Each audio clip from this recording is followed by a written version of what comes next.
sit on my knee, honey. We'll talk about what you want for Christmas.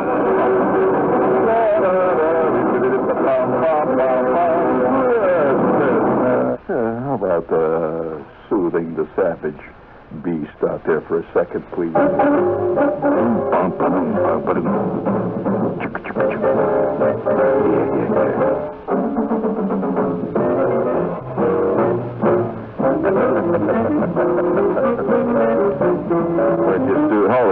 Thank you, Herb. We're just doing that to calm you down. It's, the savage breast gets even more savage at this time.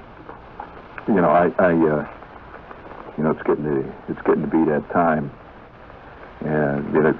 Let's face it. If you haven't done your Christmas shopping by now, there's going to be a moment of total panic. You know, that is really one of the most frantic feelings, yeah. Because I think almost everybody, there's hardly anybody in the world, at least, people I know, who are not dyed-in-the-wool procrastinators. That's just the way it is. Now, it doesn't make any difference how much you always say to yourself, next year it's going to be different. Yeah, it is different. You wait even longer.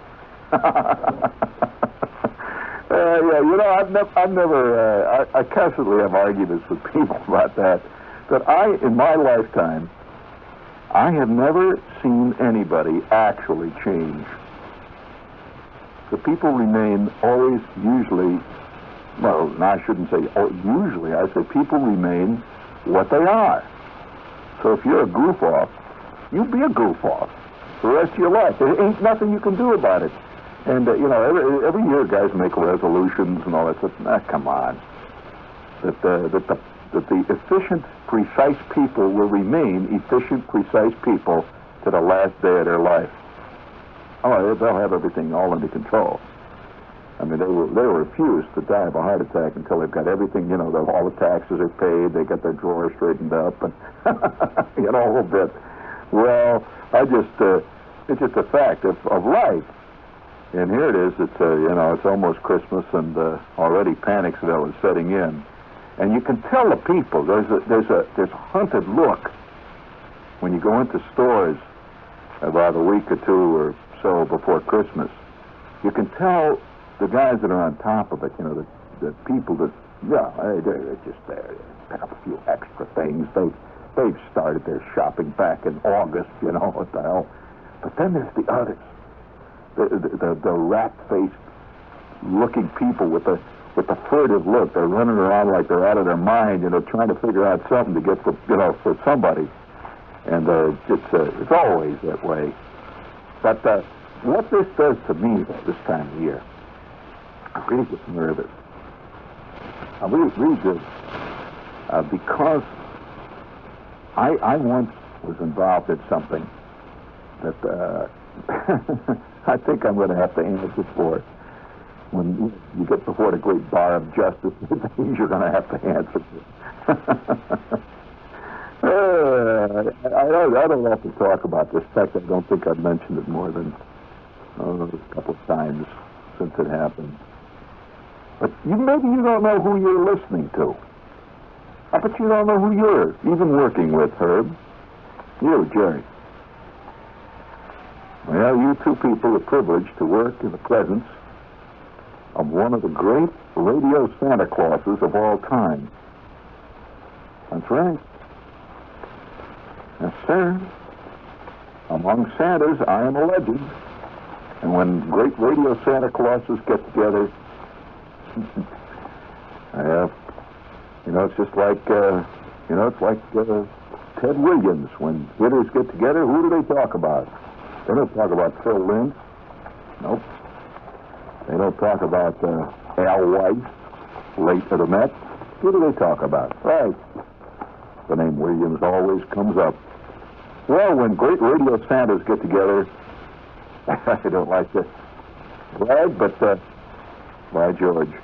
Now I'll tell you how it happened. It's kind of embarrassing. You're curious how you get to be a radio Santa? Well, I'll tell you how it happened. I'm a kid. That's what makes it legendary. You always think of Santa Claus as something, you know, that old codgers do. Well, my debut, and in fact, my big splash as a radio Santa was made, are you ready for this? At the age of 16. That's what made it legendary. I mean, you know, after all, why is Mozart legendary? Because he wrote a sonata at 5. I mean, I was going to write a big thing about a guy writing a sonata at 44, but when he writes one at 5, you know, people talk a little bit behind their back, you know, but they talk. Look at that little son of a gun, you know. Look at him sitting over there. Boy, if he was my kid, you know, that kind of thing. The little guy sitting there writing and knocking off sonatas and piano concerti. Well, my old man was so embarrassed. It's very funny. I'm 16, see, and I had been doing stuff on the local radio station in the south side of Chicago there, see, and how it came about was none of your business, but I did. I was doing stuff, and one day, it's about roughly 2 weeks. In fact, it was exactly 2 weeks before Christmas. The call came 3 weeks before Christmas, but the show started 2 weeks before Christmas. That's the whole point of it, see. I guess just come home from school one day, and my mother says, there was a call for you. And I said, a call for me? Who? Did Eileen call? She says, no, it was some man. And here's the number. So I took a look at the number, and it turns out, you know, I recognized the number. It was the home phone number of the program director, this very official male, you know, tough program director of this radio station. And I looked upon him as sort of a godlike individual because he programmed, he was in charge of everything on the radio station.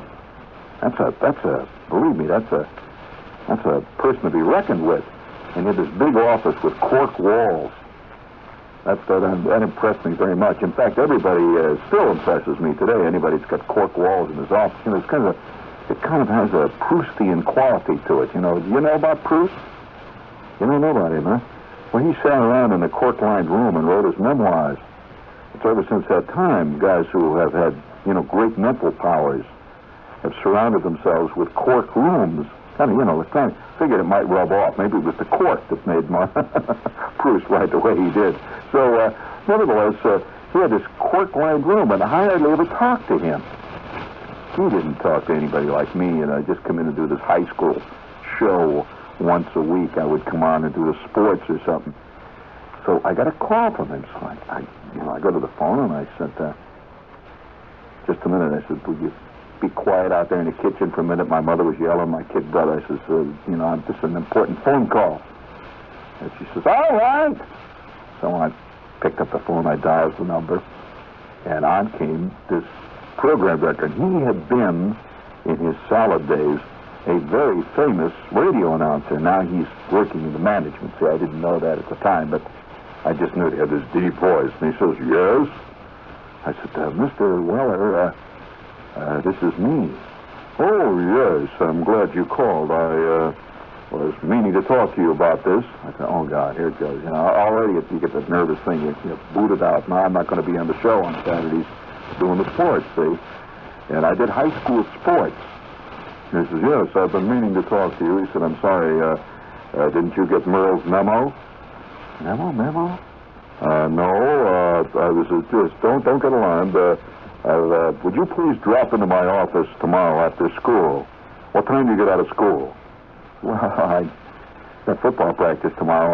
I get out probably about 4 or 5 o'clock, something like that. Well, I'll be in my office until 6. Drop by. Yes, sir. So I hang up, and the next day I'm worried. I had to figure some big problems.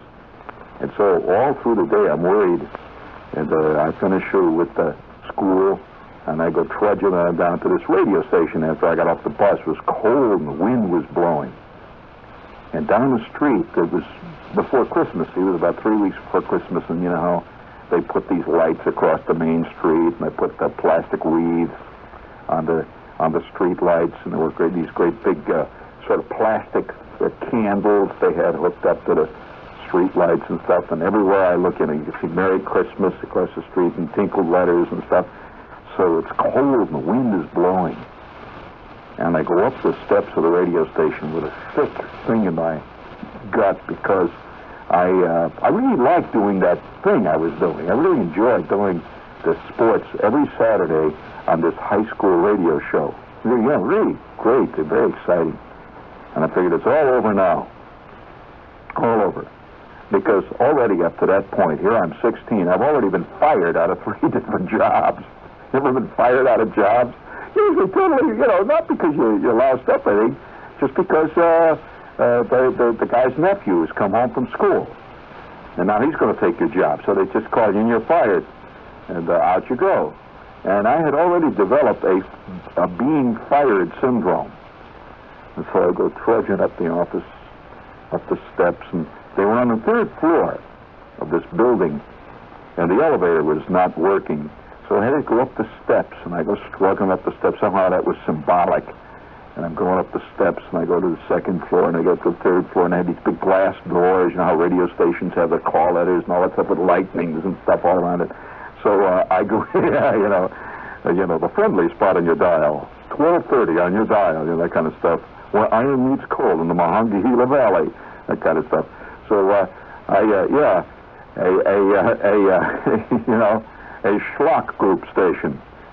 They always have that big names on the bottom. So I go in through the glass doors, and here's this girl who was the receptionist sitting there, a very official girl. She hardly ever noticed anybody who was on little things like high school public service shows. And I come up and I said, excuse me, and she says, yeah, I know who you are. She says, Mr. Weller's waiting for you. Go right in. Waiting? Go right in? Oh, God. So I go through the little swinging door, and now I go down the hall to where Mr. Weller's office was. I don't know why I'm telling you this story. Have I ever told you this story? I know I haven't. So I walk in through the office door there, and outside there's this girl sitting. I said, Mr. Weller here? He had a little anteroom, in his office. And so she says, he's waiting for you. Gee, he was just waiting for you to come in. Go right in. So I went through this office door, and now I'm in the cork-lined presence. And he's got this gigantic teakwood desk.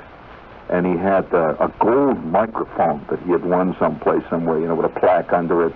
And on the wall, they had all these framed things like from the Red Cross for superior work, raising dough for the Red Cross. From the wall. You know how all these awards. A lot of people have never been in a radio station. They don't realize that all radio stations have got awards, even before they go on the air. They have awards. And, this is WOR, by the way, speaking of award-winning beauties. This is WOR New York. Yes, sir, the big time. Okay, now listen, in answer to a lot of letters that have arrived here asking about it, I don't know quite what to say, but I'll just lay it out for what it's worth. I do have a new LP out, and a lot of people have written me, and one guy in particular said that he heard about it, and he wanted to know all the story. So here is the story. It's a new LP. It's the first LP I've turned out since 1963 or 4, when I turned out a few on another label. And this is called The Declassified Gene Shepherd. And it's subtitled, The Public Has a Right to Know. And by God, they do. Absolutely. And it's in stereo. You put this thing on your stereo, and on one side you can hear me playing a Jew's harp, and on the other side hitting my head, and on the middle side I'm dancing a jig.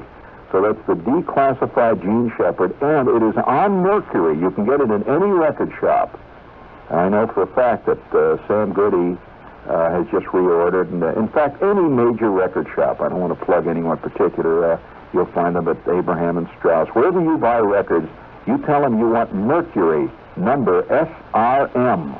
SRM, this is the serial number, SRM 1-615. The Declassified Gene Shepherd. The public has a right to know.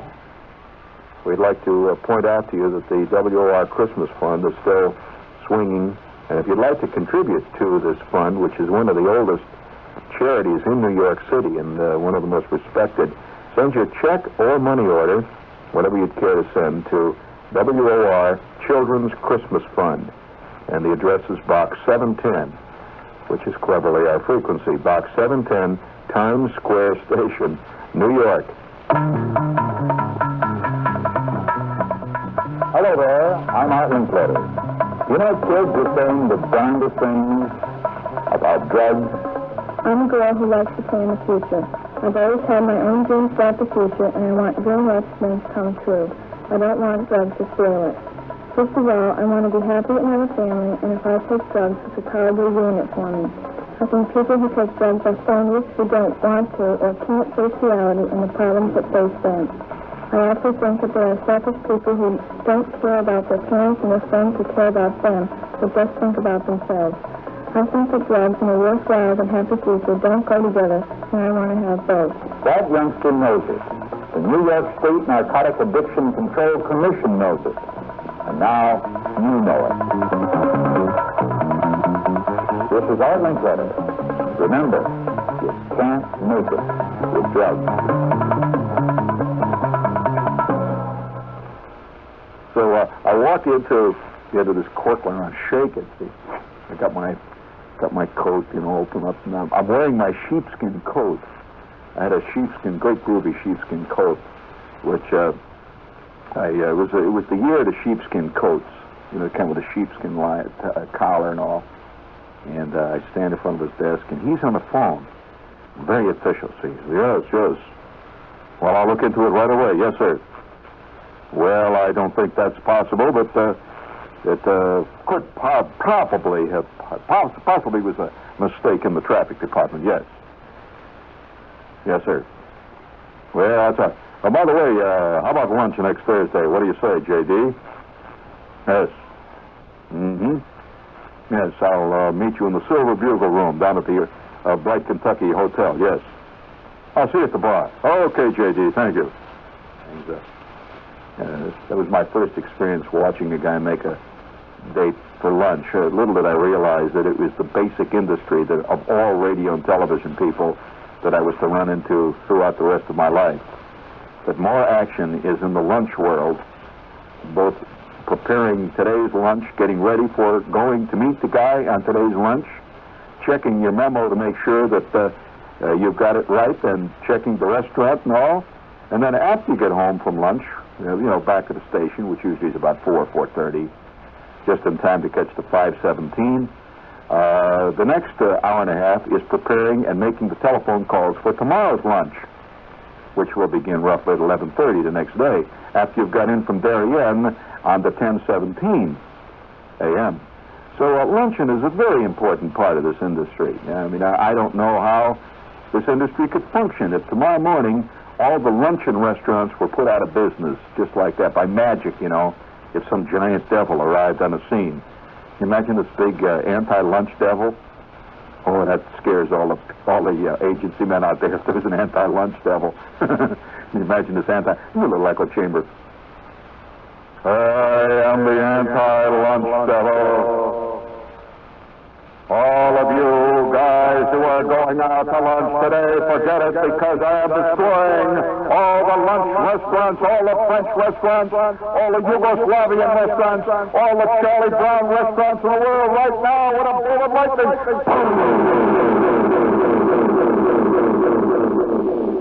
What a scene. I mean, if the anti-lunch devil arrived, forget it. I mean, more guys would, I don't know what they do. I think radio and TV would slowly expire. But very little business would transpire, I can tell you that. And how'd you like my devil? He was real good, wasn't he? He was real good, yeah. I don't mind a really good, efficient devil. It's when you run into inept devils, that's where you got problems.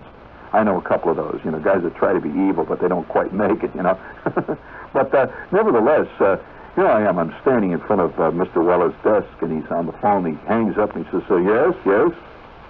yes? he was so busy he'd forgotten why he was waiting for me, or at least that's what he wanted me to think. See, there's a certain kind of executive that wants you to believe that he's so unbelievably busy at all times that he barely has the time to spare for, like, 2 or 3 minutes out of the day for station business. That's sort of squeezed in between the really important phone calls and memos and stuff. He says, yes, oh, yes, of course, sit down right over there in the chair. Yeah, you just take a seat. Well, I sat down in this gigantic leather chair that most executives have in their offices, an enormous leather settee-like, made out of this dark cordovan leather. That settee alone, that chair, I would guarantee you cost more than all the electrical equipment we had in the station. Now, you may be surprised out there, friends, to know that the offices of many executives contain more beautiful lamps and more beautiful desks and stuff, and they're more expensive than the actual equipment on the station. In fact, I was once working at a station where they had to make a major decision one time. And I was called in to testify. Sometimes when major decisions occur, some of the lower class yardbirds are called in for a brief moment of testimony, see? So I was called in to testify, and you know what it was about? And, man, we were in this office that must have had a $20,000 rug alone on the floor. You just walk on a rug.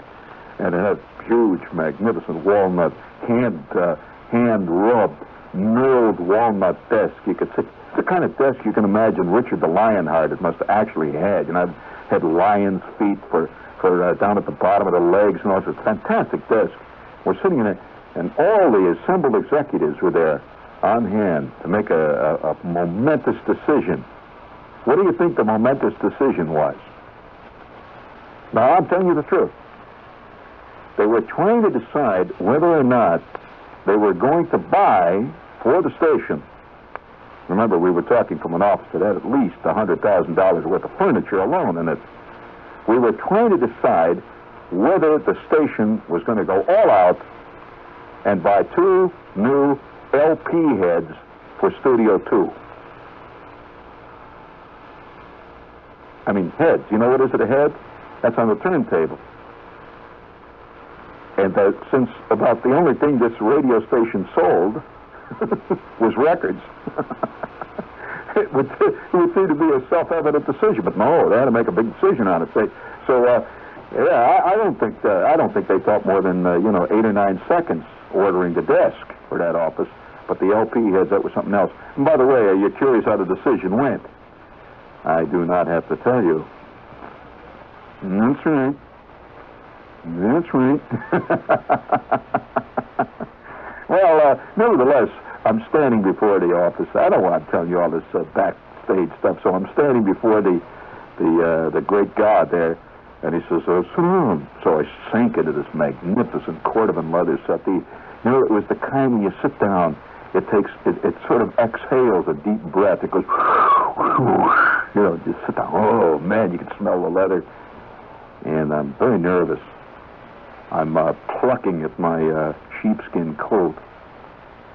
And Mr. Weller says, take off your coat, son. I take my coat off. I said, been listening to you, and going to offer you some really interesting work. Had this slow, deliberate, he delivered everything he said as though it was a big pronouncement. One of the most important programs we have on the station here at this time of the year, and I trust that you listen to our station and have listened to it steadily for some time. You probably are aware that one of the most important programs we have on this station, and it's just about to go on the air again in just a week, 1 week from today, as a matter of fact. Every year we have a program entitled Letters to Santa. Have you heard the program? Well, yes, which of course was a total lie. I mean, you learn very quickly in this business to be a total liar. Yes, it's one of my favorite shows. Wait all year for it. Letters to Santa Claus. Very good show, indeed. Well, I'm glad you heard the program, because Fred and I have talked it over. Fred, by the way, was the owner of the radio station, and an unbelievable Scrooge. Yes, indeed, total Scrooge. So Fred and I have talked it over, and we'd like you to be Santa this year. I was stunned. Me, Santa? Santa Claus? I thought at first, he's putting me on. I really did. The first thing I thought, it can't be true. Yes, we think that you could be a very fine Santa Claus. And would you care to do it? It's the first radio show I was ever offered, you know. Up to this point, I've been just, doing this little sports thing on the high school Saturday morning Salute to High School show. That was called the Salute to the High School show. Well, gee, I sure would. I'd like to do it. Yeah, sure would. Santa Claus. Yeah. Yes. Of course, you realize this is a very important program, and it's on every day of the week. It's on 6 days a week for 2 weeks. The 2 weeks just before Christmas, and the last program will be on the evening on Christmas Eve. And the program is broadcast, as you know, since you've listened to it so often. The program is broadcast every day from 5 to 5:30 in the afternoon. And you take letters from the children out there, and you answer the letters on the air. Of course, you have to have a certain amount of style. We want you to practice laughing. We want you to practice. We have a jolly Santa Claus on our station. And Mr. Freitas of the Freitas Furniture Corporation wants to hear a good jolly Santa Claus. After all, they sponsor the program, and you'll have to make a Saturday morning appearance on Christmas Eve. So that will be Saturday this year, as you know. You'll have to make a Saturday morning appearance before all the children out there as the radio Santa Claus. And we will broadcast that last show direct from the toy department of Freitas' Furniture. And we'll get you a regular Santa Claus costume. And by the way, I want you to talk to Elsie when you leave out there and give her your sizes, and we'll order the costume. And I'll be in touch. Of course, I was getting them all. When they say I'll be in touch, that means you're dismissed. So instantly, Sam picks up the phone, Mr. Weller, and he starts to call his next caller. Say, Elsie, would you please get me LD on the phone over at the BBD and Asquith Agency, please? And I go scuttling out. I'm Santa Claus. My God, I'm Santa Claus. I couldn't believe it. Santa Claus, me, Santa Claus. Santa Claus, 16, Santa Claus. So Santa Claus, always seem to me to be, these elderly guys somehow that Santa Claus. So Santa Claus. You know who Santa Claus is? Santa Claus, for one thing, is not 16. And another thing Santa Claus does not do, he does not consistently play third base. And I had never heard of a Santa Claus that spent a lot of his time as a linebacker, So I go into the anteroom, and there's Elsie. See, she's getting that number. And she finally says, yes. She was kind of a nice, skinny lady who sang in the choir at the Baptist church, Yes. That's Miss Elsie. Mr. Weller just told me to give you my sizes. What for? What sizes? Well, I'm going to be Santa Claus this year. What? I said, I'm going to be Santa Claus. You better talk to Mr. Weller, and he'll tell you about it. But my sizes, I wear a 40 regular, and just regular sizes. That's all. That's just medium. Well, she sort of looked at me with a long, cool look. See, she had this gray, silvery hair. She had gray, silvery, rimless glasses. And she always had a lot of powder on her. She was looked like she was kind of made out of powder, a little rouge on her face. And so I scuttled out. Well, I ran back to the announcer's lounge with all these real official announcers. These are the guys that I envied, I'd say there wasn't an announcer on that staff that was under 17. These were, really experienced type announcers. And they were all the 200, but this is a 250-watt station, see. They were all the true 250-watt type announcers who walked around and said things like this. There's a certain phase to which a 250-watt announcer, by the way, if he never gets out of that phase, he will remain forever a 250-watt announcer. You know, it's the guy with the grabbing the ear. You've seen him on Lap-In, you know, that's a typical one, see? He's always, every time he takes an announcement, he says, for example, if he were going to do our Christmas Fund spot, he would say, all in there, ready in there? This is a 250-watt announcer about to do his thing, see?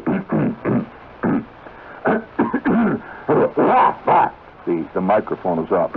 Brack, brack.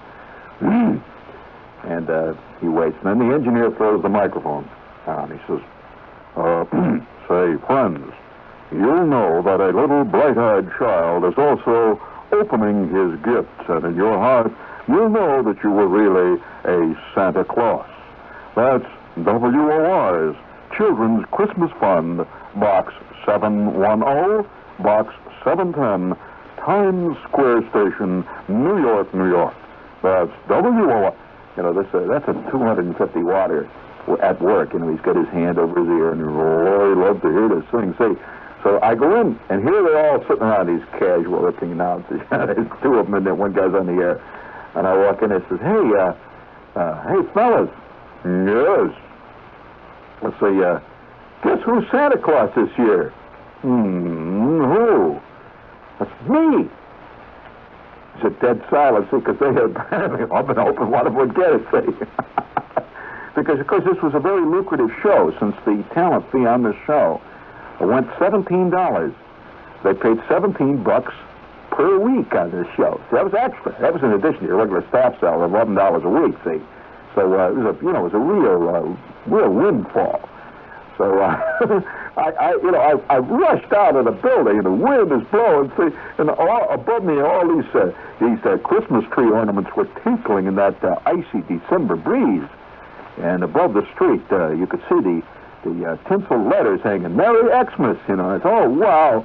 Well, I took the bus home, and all the while home I'm practicing. See, to myself, I'm going, ho ho ho. Ho, ho, ho, ho, ho, ho. Ho, ho, ho, ho, ho. You know, it's not easy when you haven't been a Santa Claus to know how to do that ho-ho business. That's not so easy. I mean, wait, you may put it down, but right now, out there where you're listening, sit in front of your radio and go, ho, ho, ho. It's not easy. First of all, you feel like a damn fool doing it. And secondly, it doesn't come lightly to the tongue. And if you do it long enough, you get a sore throat, which I later found out, because, boy, being Santa Claus is not easy. So I'm going, ho, ho, ho, ho, ho, ho, ho, ho, boys and girls, ho, ho, ho, why, it's Santa Claus, ho, ho, ho, ho. Well, I go charging up the front steps of the house, and I go running into the kitchen, you know. I go through the house, and my mother's in the kitchen there, my kid brother's sitting there. He's eating a peanut butter sandwich. And I go running in and say, hey, Ma! She says, yes. Don't make so much noise. Your brother's concentrating on a sandwich. I say, hey, Ma! Guess what? She says, what? What you do now? I said, I am Santa Claus on the radio. She turns around, drops her Brillo pad, said, you are what? I said, I'm Santa Claus. She said, you're Santa Claus. I said, yeah, me, I'm Santa Claus. You know, letters to the Santa Claus. I got a regular show. She says, really? And she rushes into the telephone and instantly calls Mrs. Bruner. Of course, you know, the neighborhood, after all, when a kid makes it big in showbiz, you call up right away, see? So all that week I'm spending at the station now. The letters are starting to come in, see, because every year they got promotions on the station, you know. Send your letter to Santa Claus, kids. The 250-watt station, send your letter to Santa Claus. Yes, tell Santa what you would like for Christmas. After all, every year, Santa comes around, and he's going to want to know what you want for Christmas. Santa Claus this year is sponsored by the Fridays Furniture Corporation, 726 State Street, just across from Miner's Department Store. Well, you know, and sure enough, there were bags of letters, and thousands of letters come in. They came in great big sacks, and every day I'm in there, I'm going through the letters, and I'm picking out the ones I'm going to do. And I'll never forget the first morning that I got ready to prepare my show. Naturally, we used as a theme. What do you think we used? I mean, this is a traditional song. Yeah, Jingle Bells, Jingle Bells. They got this record from one of the record libraries, typical record library record, And it was a jingle all the way. Oh, what fun it is to ride on one horse open sleigh. Hey, jingle bells, jingle all the way. And at that point, oh, what fun it is to ride on one horse open sleigh. Hey. And then the band would come and ding ding ding ding ding, ding ding ding ding ding ding ding ding. Well, at that point, when I would come on and I would have to do this. Ho ho ho ho! Hello, boys and girls! It's Santa! Ho ho! Merry Christmas! Oh, Merry Christmas! Why, all our little helpers up at the North Pole have been asking about you, and all year we've been preparing those goodies for all of you little kiddies out there. And we want to know just what it is you want. Do you want a doll? Ho, ho, ho, ho, ho. Oh, we have some beautiful dolls this year. Do you want a sled? Ho, ho, ho, ho. Yes, we have some beautiful sleds. And we have all kinds of wonderful toys this year. Merry Christmas! And then the theme would come up. Ding, ding, ding, ding, ding. Rig-a-ding, ding, ding, ding, ding. Rig-a-ding, ding, ding, ding, ding, ding. And then one of the 250-watt announcers would come on. It says, announcer at this point.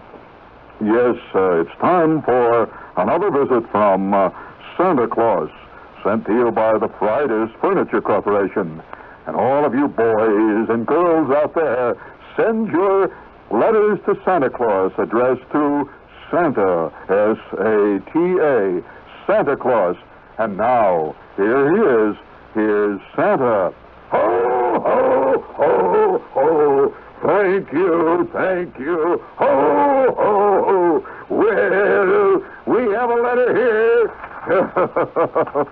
Little Johnny Wisniewski writes from Calumet City.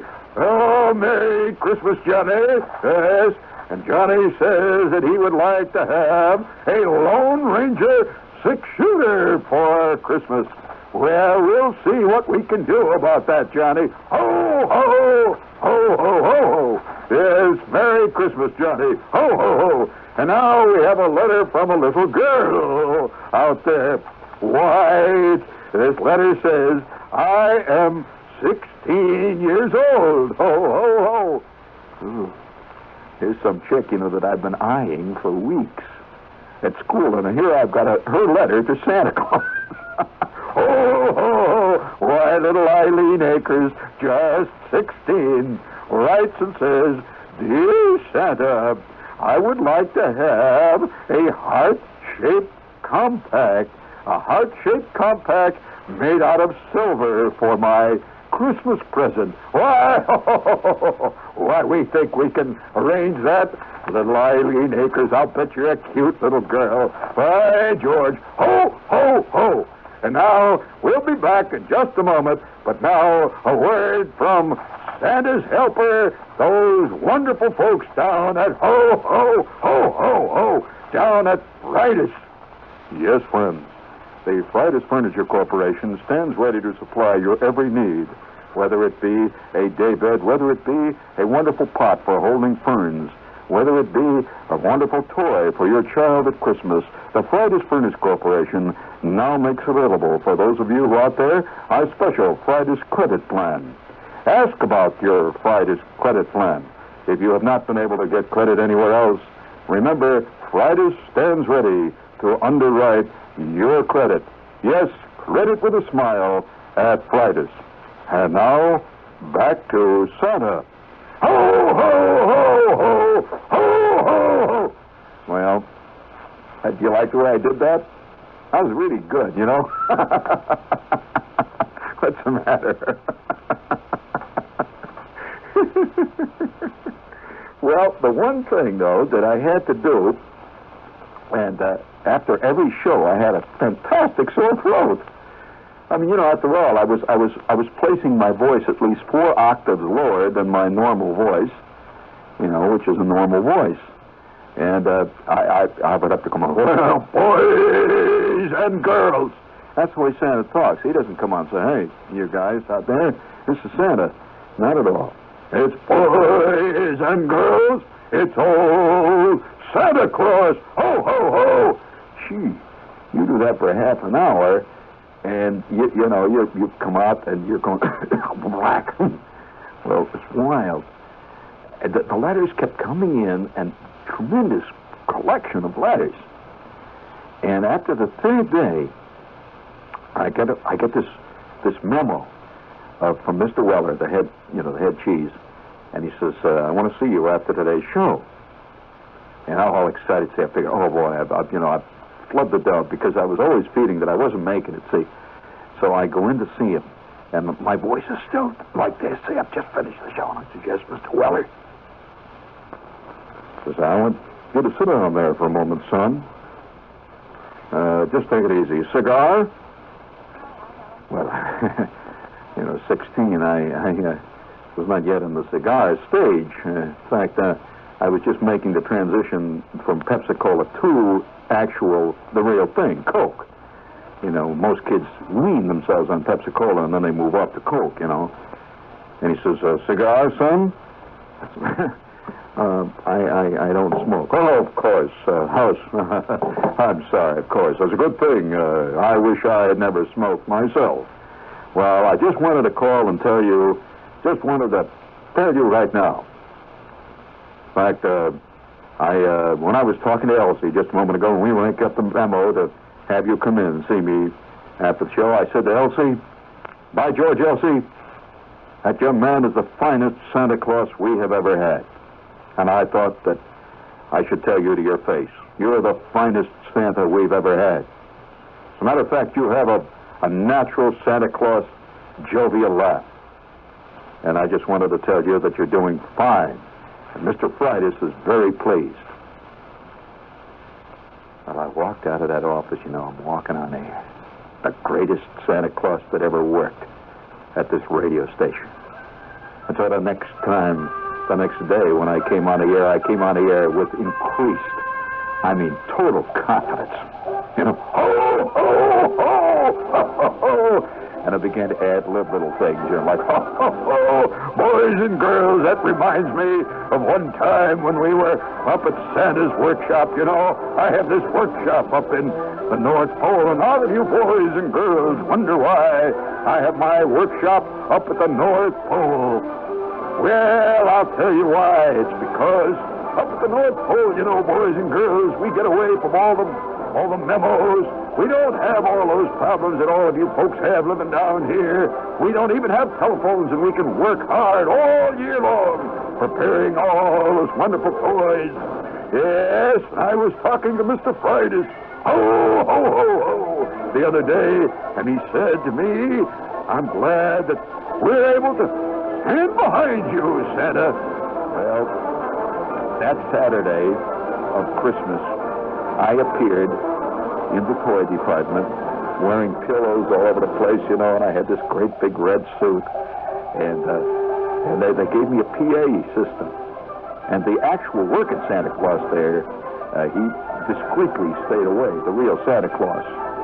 And they opened up the curtain, and there was the radio Santa Claus. And there were thousands of kids out there. And I looked out all over the kids, and I said to the PA system, ho, ho, ho, ho, ho, ho, ho. My beard is waggling up and down. Ho, ho, boys and girls. And down in the third row, I could see Eileen Akers, the chick that I was trying to make the scene with. She had no idea it was me. I had been sworn to secrecy to tell nobody at school I was Santa Claus. And as far as I know, to this day, they don't even suspect me. Ho, ho, ho, ho, ho, ho. This is WOR New York. Now it comes with the news with John Scott.